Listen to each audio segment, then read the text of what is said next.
তো শালা তুই ভালো চিনি রে বাচ্চাদের হাত কত করে বাচ্চা তিনি ভাবো মতের হাত সুদ খাওয়া হাত ঘুষ খাওয়া হাত বিড়ি খাওয়া হাত বিড়ি যারা খায় তাদের হাত দিয়ে গন্ধ মুখ দিয়ে গন্ধ দাড়ি দিয়ে গন্ধ টুপি দিয়ে গন্ধ জামা দিয়ে গন্ধ রোমা দিয়ে গন্ধ চাদর দিয়ে গন্ধ লেপ দিয়ে গন্ধ বালিশ দিয়ে গন্ধ আমার হয় সুন্দর ওরকম থাকে কেমনে রে চিন্তা করতেছে এই নিহত ব্যক্তির স্বতন্ত্র যদি আছে তাদের কাছে এই লাশটা বুঝে দিয়া আমি মাপসাপ নিয়ে বিদায় নিয়ে চলে যাব।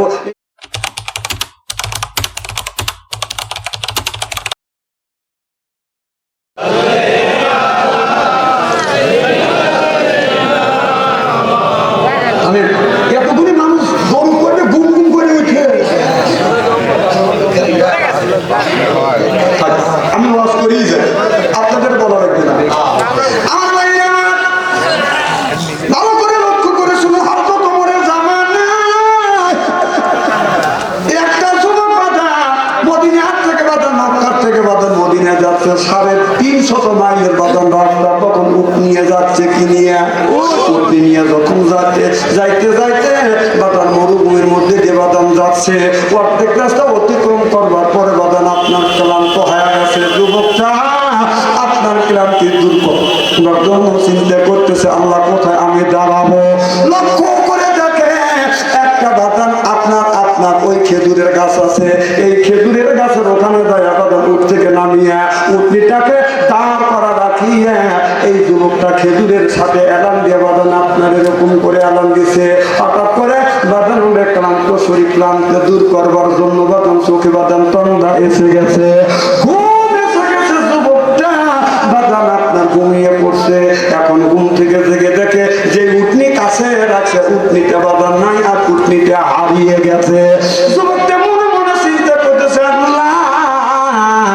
350 মাইলের রাস্তা আমি অতিক্রম করবো আল্লাহ গো আমি অর্ধেক রাস্তা অতিক্রম করছি কিন্তু এই বাগানের কাছে আমি উটনিটাকে রেখে আমি ঘুমিয়ে পড়ছি আমার উটনিটা হারিয়ে গেছে আল্লাহ এই মরুভূমির ভিতরে আমি বাঁচবো না আমার খাদ্য পানি মিনিটে মিনিটে পানি লাগে আমার খাদ্য পানি সব উটনির কাছে রয়ে গেছে যুবকটা বাদান উটনিটাকে খুঁজতে লাগলেন খুঁজতে খুঁজতে যুবকটা দেখে বাদান দক্ষিণ পাশে বাদান একটা খেজুরের বাগান আছে ছোট ছোট খেজুর গাছ আপনার ওই খেজুর গাছের বাগানের ভিতরে যা দেখে উটনিটা বাদান পড়ে রয়েছে উটনিটা মারা গেছে এখন যা দেখে একজন মুরব্বী বুড়া মানুষ যারা আছে যুবক বলে চাচা আমার উটনিটাকে কে মারলো চাচা বলে আমি মারছি আমার এই খেজুরের বাগান খাইছে এই জন্য আমি মারছি আরো মারবো মরার উপরে যখন বাড়ি দিছে যুবক তার রাগ আছে না দিতে পেরে মনে মনে চিন্তা করতেছে আমার উটনিটা তো মেরেই ফেলছে আমি কিভাবে যাব আবার মরার উপরে বাড়ি দিছে যুবকটা রাগ হয়ে গেছে রাগটাকে সেক দিতে পারে না মরা খেজুর একটা হাতে নিয়ে মারার উদ্দেশ্য না বাদান রাগটা সেক দেওয়ার জন্য রাগটা থামানোর জন্য চাচাকে একটু আঘাত করছে অমনি চাচা জমিন থেকে বাদান দুনিয়ার থেকে বিদায় হয়ে গেছে চাচা মারা গেছে ছেলেটা পরীক্ষা নিরীক্ষা করে দেখে মুরব্বী মানুষ মারা গেছে যুবকটা চিন্তা করতেছে আল্লাহ আমি কার বাবাকে হত্যা করলাম কার স্বামীকে আমি মেরে ফেললাম আল্লাহর আদালতে আমি আসামি হয়ে যাব ইচ্ছা করলে যুবকটা পালিয়ে গেলেও যেতে পারতো কিন্তু যুবকটা পালায় না যুবকটা আখিরাতের চিন্তা করতেছে মনে চিন্তা করতেছে এই নিহত ব্যক্তির স্বতন্ত্র যদি আছে তাদের কাছে এই লাশটা বুঝে দিয়া আমি মাপসাপ নিয়ে বিদায় নিয়ে চলে যাবো আর আসলে বলতেছে আমার আমার মারা মারছে এখন এই করতেছে যারা মার খাইছে স্বামী যদি তোমাকে রাগের সময় যদি মাইয়া থাকে আঘাত করে থাকে গো মা ওই জায়গাটা চিহ্ন করে রাখো মা স্বামীর হাতের ছোঁয়া তোমার শরীরে সেই জায়গা লাগছে দোজখের আগুনে কোনোদিন ওই জায়গা পুড়বে না তার শুনে বলতেছে না আমারে ভালোই করছে তাহলে স্বামীর কি রকম বলে যুবকটা 3 থেকে 4 ঘন্টা বাদন অপেক্ষা করতেছে ভিতরে ইচ্ছে করলে যুবকটা পালিয়ে যেতে পারতো যুবকটার ভিতর ঈমান আছে যুবকটা বাদান পালায় নাই বরং তো 2 দুইটা যুবক বাদান হাই ফাই করতে করতে আসতে আসে দেখে বাপের লাশটা বাদান পড়ে আছে, লাশের সামনে একটা যুবক বসে দাঁড়া আছে। এবার দেখে বলে, যুবকে আমার আব্বাকে কে মারলো? যুবক বলল, ভাইজান আমি মারছি, কিন্তু এই কিন্তু বলাও শেষ। দুই ভাই দুইটা কাঁচা খেজুরের ঢাল নিয়ে এমন পিটানে পিটাইছে, গার চামড়া গুণ ফেটে গেছে, রক্ত প্রবাহিত হচ্ছে, গোস্তগুলো বের হয়ে গেছে। এরপরে যুবকটাকে পিটাইয়া হাতে রশি লাগাইয়া পায়ে রশি লাগাইয়া অর্ধ পৃথিবীর প্রেসিডেন্ট ওমরের দরবারে হাজির করলেন। বিচার চাই, বিচার চাই, বাবা হত্যার বিচার চাই। হযরত ওমরের কাছে যখন বেঁধে নিয়ে গেলেন, হযরত ওমর আমিরুল মুমিনিন খলিফাতুল মুসলিমিন অর্ধ পৃথিবীর প্রেসিডেন্ট বলে, আমার কাছে নিয়ে আসো, হাতের শেকল তুমি খুলে দাও, আমি নিত্য বিচার করবো। হযরত ওমর বিচারে বাতান বসে গেলেন। এই যুবকটা বাতান দ্বারা আছে। হযরত ওমর বলে, যুবকে তুমি সত্য করে বলো, এই দুইটা যুবকের বাবাকে তুমি হত্যা করছো কিনা? যুবক বলে, আমিরুল মুমিনিন খলিফাতুল মুসলিমিন, আমি এর বাবাকে আমি হত্যা করছি, কিন্তু এর মধ্যে আমার মাঝখানে অনেক কথা আছে, কথাটা শুনতে হবে। হযরত ওমর বলল, যুবক তুমি কি কথা বলবে? যুবক বলে, আমিরুল মুমিনিন খলিফাতুল মুসলিমিন, আমি তো মদিনার মানুষ নয়, আমি মদিনার বাইরের মানুষ, আমি মক্কার মানুষ। আমি মক্কার থেকে মদিনায় যাইতেছিলাম ব্যবসা করবার জন্য। আমিরুল মুমিনিন 350 মাইল রাস্তা, অর্ধেক রাস্তা আমি অতিক্রম করছি, আমি ক্লান্ত হয়ে গেছে। ক্লান্ত দূর করবার জন্য গাছের নিচে যখন আমি বসে পড়ছি, আমিরুল মুমিনিন ঘুম এসে গেছে। ঘুম থেকে জেগে দেখি আমার উঠনি নাই, আমার উঠনি হারিয়ে গেছে। হুজুর আমি অস্থির হয়ে গেছি, পাগলের মতো হয়ে গেছি। আমি কেমন করে আমি এত রাস্তা অতিক্রম করবো? এই যে দুইটা ছেলের বাবা, একটা খেজুরের বাগান আছে, ছোট ছোট বাগান, এই বাগানে যাইয়া আমার উটনি গাছের আগা ডোগা খাইছে। হুজুর তার বাবা আমার উটনিটাকে মেরে ফেলছে। আমি বললাম, মুরব্বি আপনি কেন আমার উটনিটাকে মারলেন? মুরব্বি ব্যক্তি দিয়ে উঠে বলে, আরো মারবো, মরার উপরে বাড়ি। হুজুর আমি আল্লাহি আল্লাহি আল্লাহ আল্লাহি আল্লাহর কসম করে বলতেছি, ইন্নাল্লাহা আলিমুম বিযাতিস সুদূর, আল্লাহ অন্তরের খবর জানে, আপনি তো জানেন না। হুজুর আল্লাহর কসম করে বলতেছি, মারার উদ্দেশ্য না, হত্যার উদ্দেশ্য না। হুজুর গো, আমি রাগটা মিটানোর জন্য বাড়ি মারছি। লোকটা মারা যাবে জানি না, লোকটা মারা গেছে। আমি ইচ্ছে করলে পালিয়ে গেলে যাইতে পারতাম, ভাগিয়ে গেলে আমি যাইতে পারতাম। 4 থেকে 5টা ঘন্টা আমি অপেক্ষা করছি। এই নিহত ব্যক্তির স্বজনের হাতে নিহত ব্যক্তিকে বিদায় দিয়া মাকসাদ নিয়ে আমি বিদায় হয় আজও স্মরণ মনে দাঁড়িয়েছিলাম। এরা দুই ভাই আসিয়া হুজুর কোনো কথা শুনলো না। আমার গায়ে এই কাঁচা খেজুরের ডাল দিয়ে হুজুর এমন পিঠে পিটেছে, আমার গায়ের চামড়া ফেটে গেছে, রক্ত প্রবাহিত হয়েছে। হুজুর গো, এরপরে গোস্তগুলি বের হয়ে গেছে। আমিরুল মুমিনিন আপনি নিজ বিচার করে দেন, শরীয়তের বিচার করে দেন, এই বিচার আমি মাথা পেতে নিব। সরকম সুবহানাল্লাহ।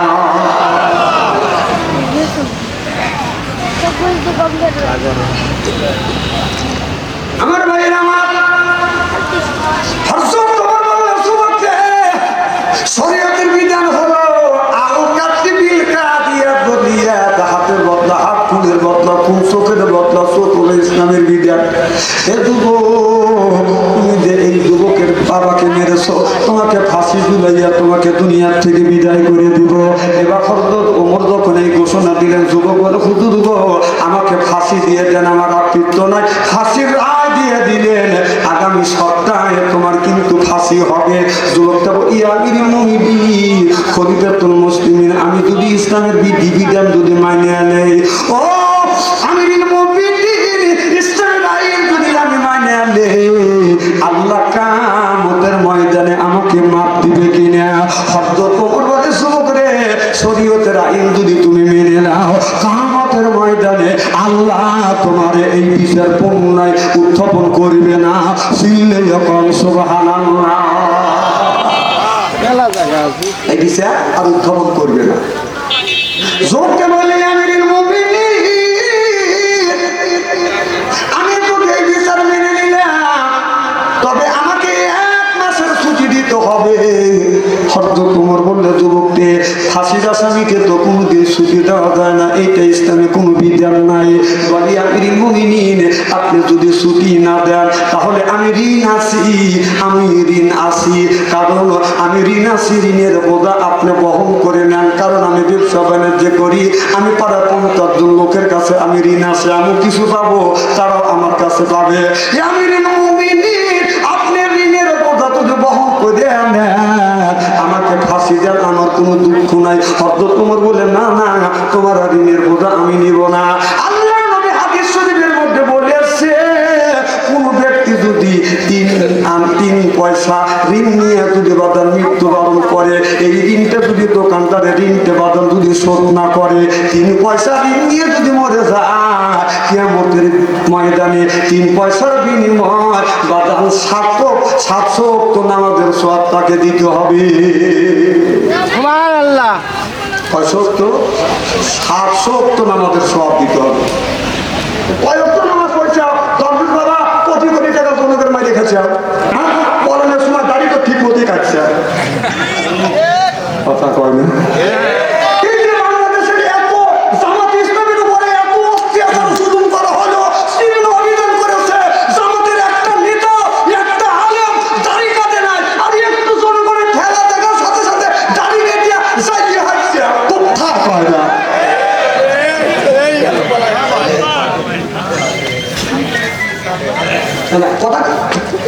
কথা কি অবাস্তব বলতেছি নাকি? না, আমার উপরে রাগ করে লাভ কি? ঘটনা ঘটাইছে।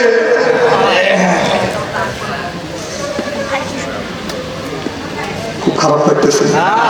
ডিজিটাল থেকে ওয়াজ করে যুবকরা বসে, যেই ডিজিটাল ওয়াজ ছেড়ে দেয় সেই যুবকরা উঠে চলে গেছে। কি ভেদি করে গেছে। আগে কে জানি মিস কল দিছে রাত 12টার পরে ফিরি, আর রাত 12টার পরে কথা বলা লাগবে না, সেইখানে উঠে যাচ্ছে। আমি চিনি না। বাড়ির ভিতর চিনবেনই তো। আমার ভাইয়ের আমার খুব খারাপ লাগতেছে। নারে আমার ভাইয়ের আমার, এবার যুবকটা চোখের পানি ফেলতে ফেলে কান্দিয়ে আমিরুল মুমিনিন, আপনি ঋণটা বহন করে নেন। হযরত ওমর বললেন, ঋণের বোঝা আমি নিতে পারবো না। তাহলে যারা আপনার 3টা দোকানের ঋণ আপনি করে খাইছেন, ওই দোকানে খাইছেন আপনি 3 টাকা, ওই দোকানে খাইছেন আপনি 50 টাকা, ওই দোকানে 500 টাকা, আপনি কয় দোকানের ঋণ দিবেন, নামাজ শোধ করবেন? আপনার ওই যে 700 ওয়াক্ত নামাজ দিতে হবে। আপনি 3 দোকানের নামাজ 3 7 2100 ওয়াক্ত নামাজ আপনি দিয়ে দিলেন। কথা বুঝতেছেন না? আরো 6 দোকান যে বাকি রয়েছে, ফলের দোকান, চাউলের দোকান, মাছের দোকান, এই দিন কি দিয়ে শোধ করবেন? ঋণ যে পট করে যে খাও, যে এই দোকানে পট করে খায়, ওই দোকানে কালকে যাও না, রাস্তার পূর্ব পাশে যাবে, ধরিয়ে পারবেন না। আপু মানে আপুর পক্ষে তো একটা কথা বলে কি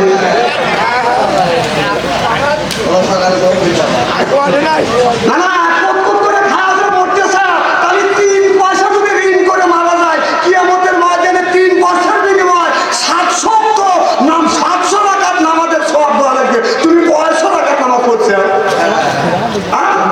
তাহলে 3 জনের যদি 9 মাসের বিনিময় যদি 2100 টাকার নামাজের সওয়াব যদি দেও, তাহলে আপুর 4 সালের দাম হলো।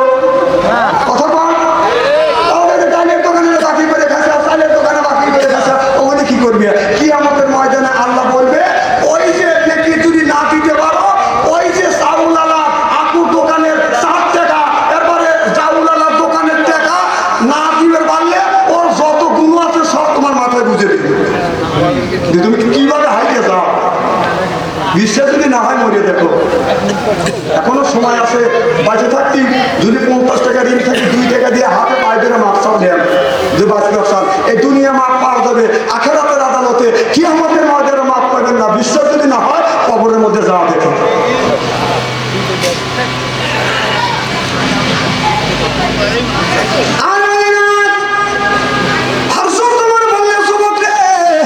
আমি তোমাকে মাপ দিতে পারবো না, ছুটি দিতে পারবো না, ঋণের ভার আমি নিতে পারবো না, তবে একটা সুযোগ তোমাকে দিতে পারি। বলে কি সুযোগ?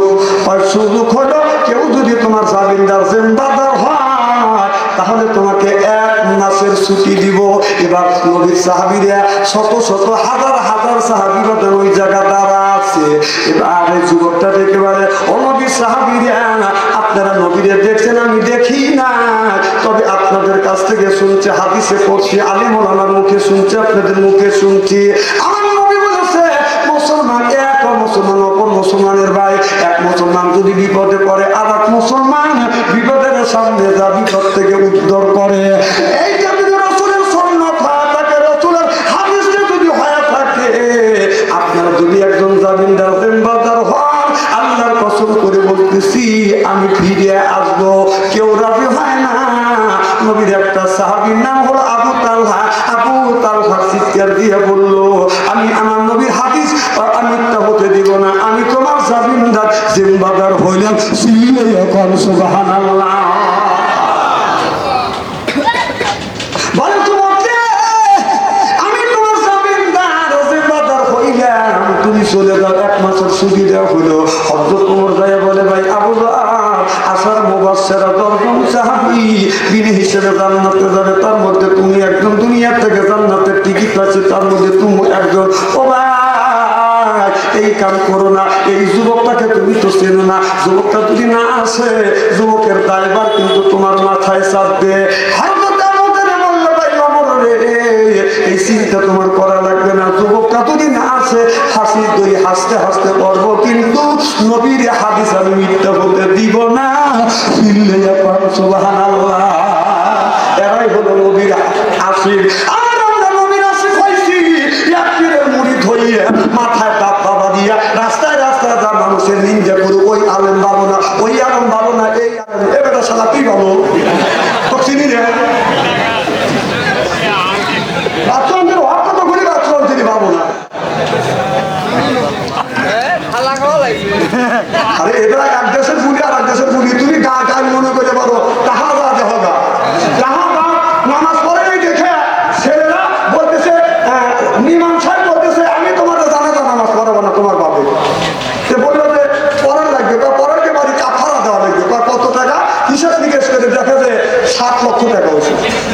তখন ছেলে বলতেছে যে তাইলে মসজিদ বা আমি মসজিদ হালাল যাতে হালাই নামাজ পড়ে না, আর জরিমানা আমার দেওয়া লাগবে নাকি? বন্ধুরা লাগলানো হলে ফাঁস করে এক কথা কইলে তুমি একবারে কই, কিন্তু শুধু হালাল বলে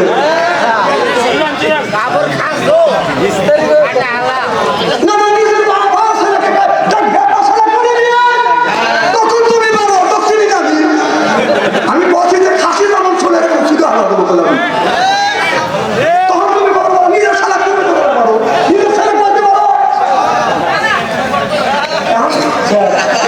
সবই লোকের যোগ্য হয় পাইলে দিয়ে দেবে না রে। খুব খারাপ লাগতেছে নাকি? না খারাপ লাগে মনোভাব করে দিই।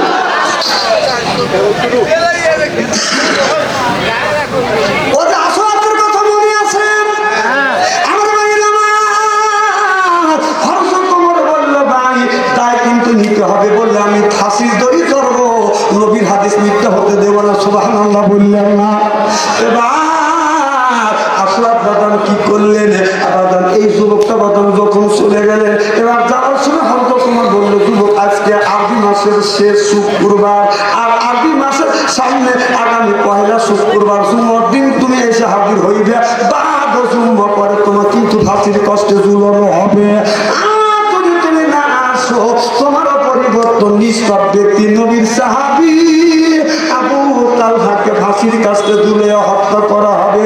এবার যুবকটা আবু জরের কপালে একটা চুমো দিলেন, দাঁড়িয়ে ধরে চুমো দিয়ে বলে, ভাইজান চিন্তা করো না, আমি মুসলমান, আমার জবানে আমি মিথ্যা কথা বলিনি, আমি ঠিক মতে আসবো। যুবকটা বাদন বাড়িতে চলে গেল।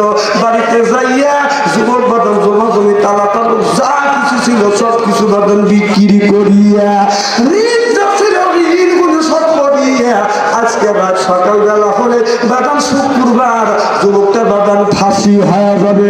যুবকটা সারা রাত তাহাজ্জুদ নামাজ পড়ছে, ফজরের নামাজ পড়িয়া আল্লাহর কাছে হাত তুলে কান্দে, আল্লাহ আমি জীবনে ফজর নামাজ অনেক আদায় করেছি, কোনদিন কাজা করি নাই নামাজে, আর জীবনে আমি তোমাকে আদায় করতে পারবো না, আমি নামাজ তোমাকে আদায় করতে পারবো না। এই বলে যুবকটা ঘরের মধ্যে গেছে, যুবকের একমাত্র মা বোন বসে আছে ঘরে। ছোটটা মার কাছে যাইয়া এইরকম করে হাত দিয়া মায়ের পায়ে হাত দিয়া সুমা দিয়া বলতেছে, মা আমাকে বিদায় দাও। মা বলে, ব্যাপারে কেন তুমি আমার কাছে বিদায় চাও? যুবকটা বলে, একটা মানুষকে হত্যা করেছি, একটা মানুষকে হত্যা করেছি বিদায়, তোমার আমাকে আপনার ফাঁসিতে ঝুলাইবে। মা আমি একজনের জামিনদার করে রাখছি, তুমি আমাকে বিদায় দাও। আজকে যদি না যাই মা, নবীর সাহাবী নিষ্পাপ মানুষের ফাঁসি হয়ে যাবে। মা যদি বলে, তুমি যখন আমার গর্বে ছিলে, যখন সত্য ছিলে বেটা, তোমার আব্বা মারা গেছে, আমি কবুল করি না। শুধু তোমাকে আমি মানুষ করবার জন্য খায়া না খাইয়া আমি তোমাকে মানুষ করছি বেটা, আমি তোমাকে ফাঁসির কাছে উঠতে দেব না। আমাকে হয়তো তোমার কাছে নিয়ে যাও, হয়তো তোমাকে বলবো, হুজুর আমার বেটার পরিবর্তন, আমাকে ফাঁসির কাছে ঝুলো, আমার সন্তানকে ফাঁসির কাছে ঝুলাইও না। চিল্লে কর সুবহানাল্লাহ।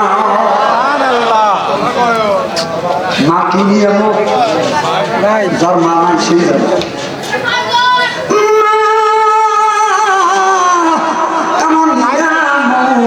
আল্লাহ বলেন, অপদরব্বকা, হে বান্দা মাথা ছোট করো, আল্লাহ তাবুদু আমার গোলামি করো, ইলাইয়াহু আমার বন্দেগী করো, অপুল অবিল ওয়ালিদাইনি ইহসানা। আল্লাহ বলে, বান্দা আমার দাসত্ব আমার গোলামি করবার পরে তোমরা তোমার নিজ নিজ পিতা মাতার খেদমত করো।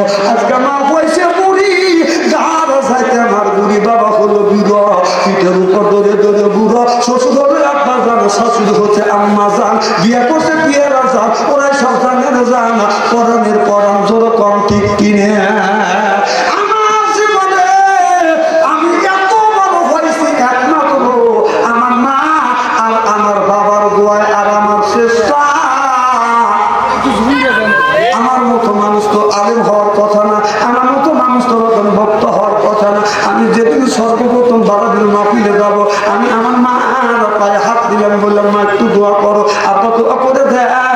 আমি মাহফিলে যাব, যাবার সময় আমার মা আমার কপালে সুমা দিয়ে দিলে, বেটারে আমি তোমাকে দোয়া করে দিলাম, তুমি যাও। আমার আব্বা বললো, বেটা যা, তোর প্রতি আমার বিশ্বাস আছে। আল্লাহর কসম করে বললাম, আমি ওই জায়গায় সর্বপ্রথম 2 ঘন্টা ওয়াজ করছি, করিয়া আমাকে 100 টাকা দিছে। আমি তখন সাইকেলে লেগে হাতে গেছি, বললাম 2টা 50 টাকা নিয়ে, তুই হাতে নিয়ে আমি 50 টাকা মার হাতে, 50 টাকা বাবার হাতে দিয়ে বললাম, মা দোয়া করে দিও আমি যেন কোরআনের দাওয়াত বাংলার জমিনে দিতে পারি। আমার মা বলেছে, আমি কে দোয়া করলাম, আল্লাহ বাংলাদেশের প্রত্যেকটা দেশে তোমাকে ওয়াজ করার তৌফিক দিবে। আজকে মা দোয়া কবুল। আমার মা আজ দুনিয়ায় নাই, আমার মা আজ দুনিয়ায় নাই, আমার আব্বা দুনিয়ার থেকে বিদায় হয়ে গেছে। আমার আব্বা 97 বছর পর্যন্ত জমিনে বেঁচে ছিল। আমার মা 112 বছর পর্যন্ত জমিনে বদন বেঁচে ছিল। আমার মা 3 থেকে 4 বছর বদন বিছানা বড় পোশাক করতো। আমার মা পেশাব করতো, পায়খানা করতো। আমার মা হাত দিয়ে নড়াচড়া করতে পারতো না, হাত দিয়ে খাবার খাইতে পারতো না। আমি যখন মাহফিলে যাইতাম, আমি মা পায়ে হাত দিয়ে সুমা দিতাম, বলতাম, মা তুমি দোয়া করে দাও। মা বলে, বেটারে আমার দোয়া তোমার সাথে আছে। আল্লাহর কসম করে বলতেছি, মায়ের কাছ থেকে দোয়া নিয়ে যখন আমি মাহফিলে গেছি বাজার, আমি রাত 2টা 3টা যখন বাড়িতে আসছি, কোন শীত, বাড়ির মধ্যে খালি সারা আওয়াজ। আমি দৌড়া রাত 12টা 1টা 2টা 3টার সময় বাড়িতে আসছি। বিবির ঘরে দরজা হাত দিছি, দরজা সব। ছেলের ঘরে দরজা হাত দিছি, দরজা সব। মার ঘরে দরজা হাত দিছি, দরজা খুলে গেছে। যারা দেখে বৃদ্ধ মা এখন পরিবর্ত ঘুমাতে আমার মা ঘুমাতা খালি এরকম করতো। আমার পায়ে হাত দিতাম, মা তুমি কি ঘুমাইছ? মা বলে, ব্যাপারে তুমি যতক্ষণ বড় ধরত না সবার থেকে ঘুমাচ্ছে না।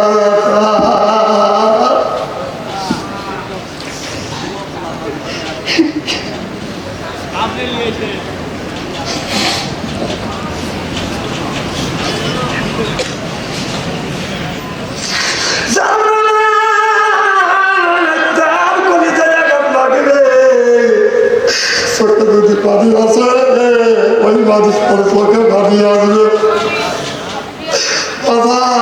আমি এসে দেখি আমার মা ঘুমাই নাই এখনো আমার আর কে বাবার মনে অপেক্ষা করে না।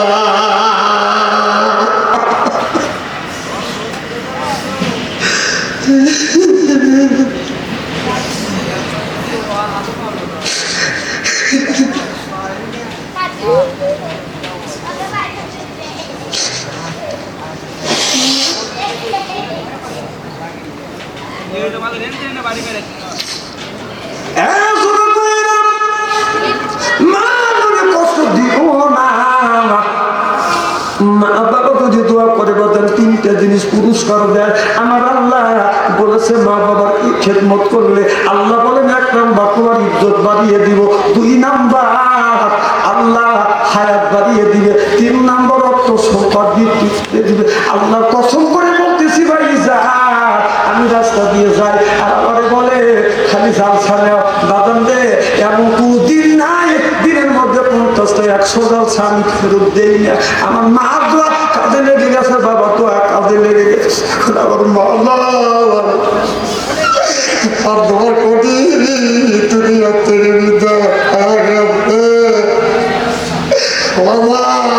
গতকালকে আমি বাড়িতে আসছি 3টার সময় আসিয়া আমি বিবি ঘরে দরজা হাত দিছি, দরজা শক্ত আহারে মারও ঘরে দরজা হাত দিছি, দরজা তারও লাগে। আমি মারা করে দরজার পাশে দাঁড়িয়ে কাটতে লাগলাম, আল্লাহ আজকে আমার মা যদি মা থাকতো রে আল্লাহ,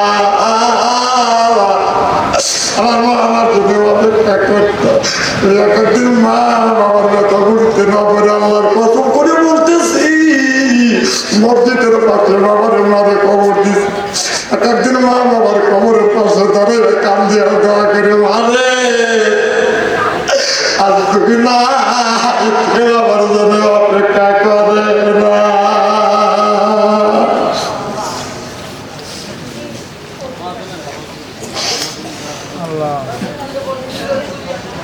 যুবক মার মনে কষ্ট দিও না, বাবার মনে কষ্ট দিও না। আর যদি তুমি কোনোদিন বিপদে পড়ো রে যুবক, যত বিপদে পড়ো না কেন, কোনো মানুষের কাছে তুমি বিচার করো না, মানুষের কাছে প্রতিবাদ করো না, আল্লাহর কাছে সুপর্দন করে দিও। তাওয়াক্কালতু আলাল্লাহ, আল্লাহর উপরে যদি ন্যস্ত করা যায় নিজ কুদরতে আল্লাহ তোমাকে হেফাজত করিবে। চিল্লে যখন সুবহানাল্লাহ আল্লাহুম্মা সাল্লি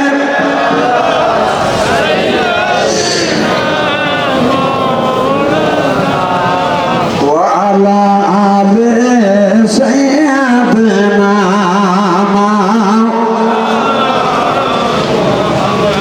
লা ইলাহা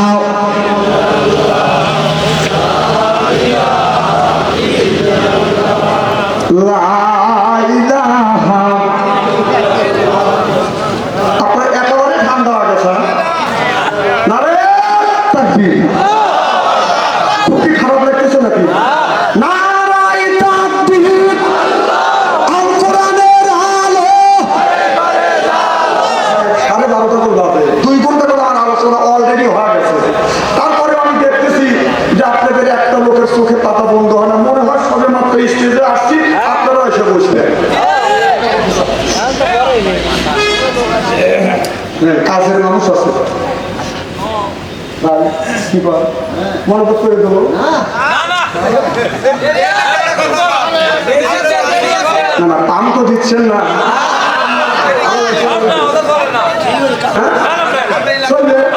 আচ্ছা আমার বাবাজি যখন বলতেছে আর 20 মিনিট জোরকার মার হবা, আমাদের ভাইরা ভালো করে লক্ষ্য করে শুনুন, আল্লাহ আখিরি জামানার পয়গাম্বর মা বোনেরা বলতে পারে আগামীকাল আবার বলবিনি আরে ভাবছিলাম তাই কি আসছি এলাকার মানুষ আমাদের সম্পর্কে আলোচনা করবে, কিছু করে না। হয়তো মা বোনেরা গালি দিতে পারে, কথা বুঝতেছেন না। মা বোনদের বলি মা একটু ভালো করে শোনেন, আল্লাহ নবী আখিরি জামানার পয়গাম্বর মুহাম্মদ রাসূলুল্লাহ সাল্লাল্লাহু আলাইহি ওয়াসাল্লাম রাত 12টার পরে মা খাদিজাতুল কুবরার ঘরে দরজার কাছে দাঁড়াইছে।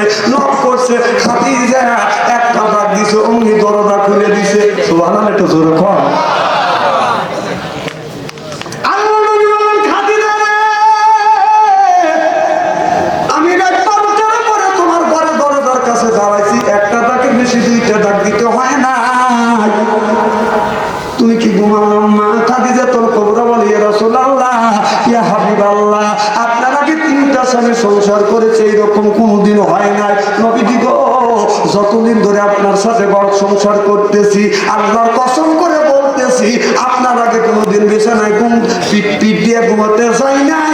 চিল্লাইয়া কর মারহাবা। আর আমাদের যে খাদিজা একটা করে ঘরে আছে, রাত 12টার পরে সাদাপুর শহর থেকে আসিয়া আমাদের খাদিজার ঘরে দরজা নক করবেন, খাদিজা খবর নাই, ও খাদিজা আওয়াজ নাই, ও খাদিজা 3বারের বার খাদিজা লাগে, মানে একই কথাটা আমি অবস্থা বলতেছি নাকি?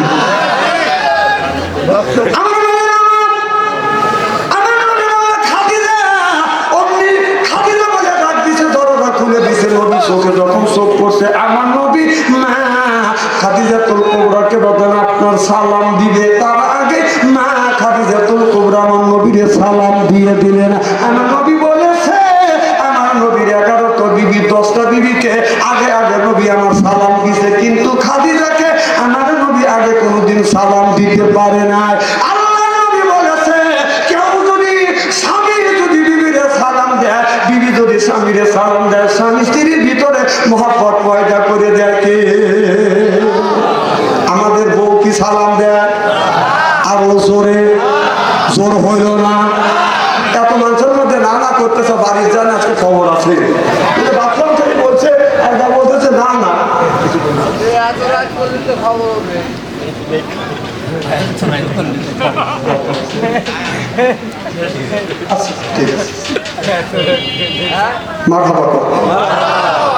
আজকে আচ্ছা বৌমান সালাম দিল না, আমরা কি বিবি দিয়ে সালাম দিই? জোরে কর। जैसे के तेईसे मिले रास्ते मिले रानी उनके बुहिते नहीं मिले खापसाते खापशानी रे खापसाते खापशानी जोर कल ठीक किने আমার খবিসা তুলিল খবিসা অল খবিসুনা লিল খবিসা বউ যেমন খবিস স্বামীর উপাদান ওই রকম খবিস। এই দিনে খবিসে সালাম দেয় না, খবিসা সালাম দেয় না, খালি সালাম দেয় বিয়ে আসসালামু আলাইকুম খবর কি বিয়ার অপেক্ষা না থাকলে 2টা কথা কইবার চাই, এই আপনি তো না থাকলে মোবাইলে নাম্বার নিবে তো বিয়ে গেছে মাঝে আছে তুই কেন নাম্বার নিবে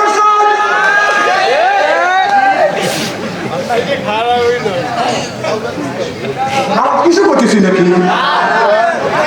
আমাদের দেশে অনেক ছেলেরা বিবির সুখের জন্য ছেলে মেয়ের সুখের জন্য বউ বাল বাচ্চা থুইয়া বিদ্যা আলাদা আপনার কাজ করতেছে, কথা বুঝতেছেন না। এরপরে বইয়ের নামে অ্যাকাউন্ট করিয়া টাকা পাঠা দিচ্ছে, ওই বউ স্বামী বিদেশে গেছে, স্বামীর খায় স্বামীর পরে, স্বামীর টাকা দিয়ে পরকীয়া প্রেম করে।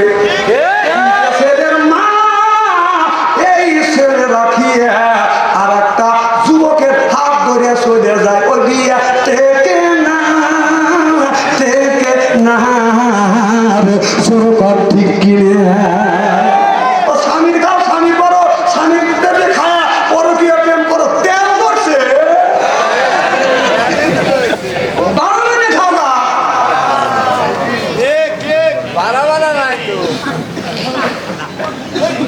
তোমার তো সাইজ করতেছি না, ভোগ ভোগ করতেছে। এদিকে এলাকা ওয়াজ করা খুব কঠিন।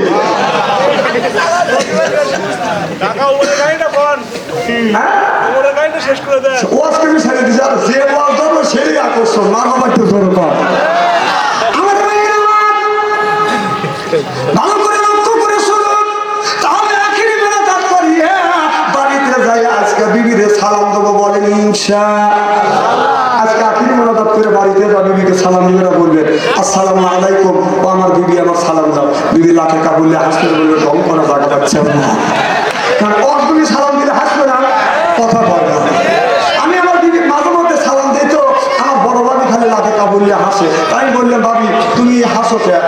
তুই যে তোর বোক সালাম দিস তোর শরম টরম করে না, তাই বললেন ব্যাপার কাম করি শরম করে না, সালামের আবার কিসের শরম? হয় না, কথা বল না, সব কথা চলে আর সালাম করে না, তোমার লজ্জা করে নাকি না? এখন তুমি ঠিক করে তোমার পর আমি স্ত্রী করেছি, তোমার পর আমি ভালো করেছি। মানুষের মন একবারে সচেতন হয়ে গেছে, চোখে একটু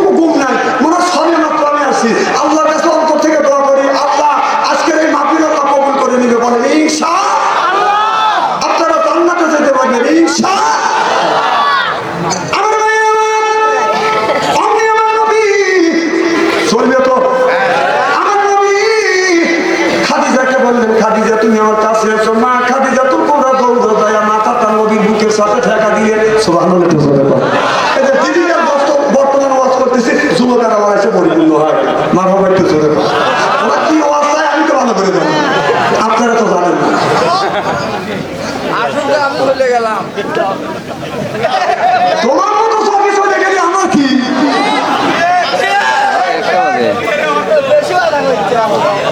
না কথা বেশি হচ্ছে না, উনি বলতেছে যে আমার স্ত্রী করে না কেন? আমার মায়েরা, আমার নবীর মুখের সাথে যখন মাথাটা গাইলেন, আমার নবী মা খাদিজাতুল কুবরার চুলে ধরে চুমন দিলেন। মা খাদিজাতুল কুবরা বললেন, নবী গো, আমি আপনার প্রেমে পড়িয়ে আমার টাকা পয়সা অর্থ সম্পদ তালা তাবুক যা ছিল সব আপনার কদমে কোরবান করে দিলাম। দেখে নবী মুআজ্জা, ধন্য হলো বিবি খাদিজা, জীবন যৌবন করিলেন অর্পণ, মালো দৌলত যা ছিল নবী চরণে সুফিয়া দিল, বানালো তাদের জীবনের আপন। ভালো লাগে না? বলুন আল্লাহ নবী, গুণের নবী গো, আপনি নবী আমার জীবনের নবী। প্রেমিক যারা সবার বলে বলুন, আপনি নবী আমার জীবনের, আপনি নবী আমার জীবন সাথী, অন্ধকার কবরের বাতি, আপনার পাইলে ভব জান্নাতি, আরে রহমাতাল লিল আলামিন,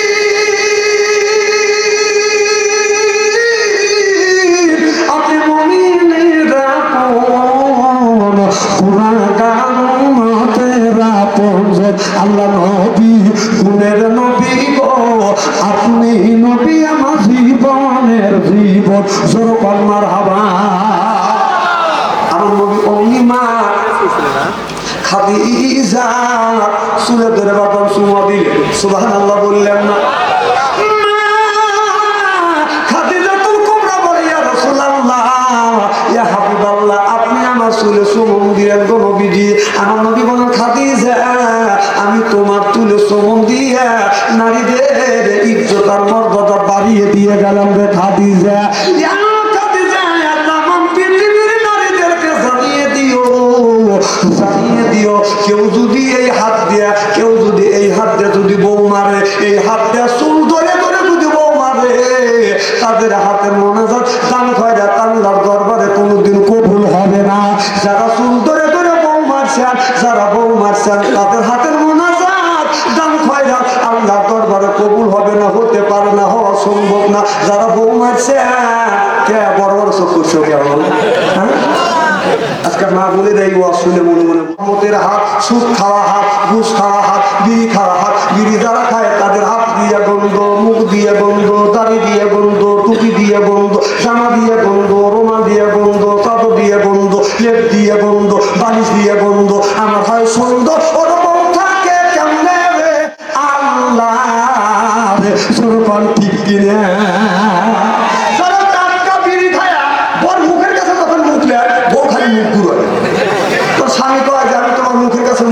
তুমি মুখ ঘুরাও, বউ কয় যে শরম করে, লজ্জা করে, এই মাত্র তুমি টাটকা বিড়ি খায়া আমার মুখের সাথে মুখ লাগাইছো, তোর পাশার সাইডে তোর মুখের গন্ধ বেশি।